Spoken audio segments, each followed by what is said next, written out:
வருங்காலத்தை சந்திக்கக்கூடிய இம்யூனிட்டி பவரை உங்களுக்கு கொடுங்க. காசு கொடுக்கறத நிறுத்துங்க, செலவு பண்றத நிறுத்துங்க. நீங்க கொடுக்கிற விட்டமின் எம், விட்டமின் கே கொடுத்துருக்கு, கொழுப்பு. விட்டமின் நோ சொல்லுங்க, நோ. எதை கேட்டாலும் நோ சொல்லுங்க. 100 விஷயம் கேட்குதா, 75 விஷயத்துக்கு நோ சொல்லுங்க. இம்யூனிட்டி வளரும். அதுக்கு ஏன் தெரியுமா சொல்றேன்? நீங்க நோ சொல்லி வளர்த்தீர்கள் என்றால் வெளியில் எவனாவது எவளாவது அவர்களுக்கு நோ சொன்னால் அவர்கள் மனமுடைய மாட்டார்கள். எல்லாத்துக்கும் நீங்க எஸ் சொல்றதுனால வெளியில யாராவது நோ சொல்லிச்சுன்னா உடஞ்சி விழுந்துருதுங்க. இம்யூனிட்டியோட குழந்தைகளை வளர்க்குறீங்களா? எதிர்ப்பு சக்தியோட குழந்தைகளை வளர்க்குறீங்களா? வந்து டீச்சர் கிட்ட பேசும்போது, பா 25 வருஷமா டீச்சரா இருந்திருக்கிறார் மேடம், உங்க பாப்பா கொஞ்ச நாளா போய் சொல்றா மேடம். ஐயோ, அந்த அம்மா அப்பாவை பார்க்கணும்.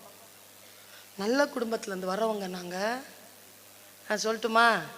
உங்களுக்கு தான் தெரியாது உங்கள் பிள்ளை பொய் சொல்லுன்னு, எங்களுக்கு தெரியும். சூப்பராக சொல்லும். இல்லைங்க, ஒரு 4 பேரோட சேர்ந்து தாங்க புள்ள கெட்டு போச்சு. நான் சொல்கிறேன், அந்த 4த்துக்கு ஹெட்டே அதுதான். நீங்கள்லாம் மாணிக்கம்னு பேர் வச்சு அனுப்புவீங்க, எங்களுக்கு தெரியும் அதுக்கு பாட்ஷான்னு இன்னொரு பேர் இருக்குதுன்னு. பெற்றோர்களும் ஆசிரியர்களும் சேர்ந்து நின்று, நிர்வாகத்துடன் சேர்ந்து நின்று மாணவர்களை எப்படி வளர்த்தெடுப்பது என்பதில் கவனம் செலுத்துங்கள்.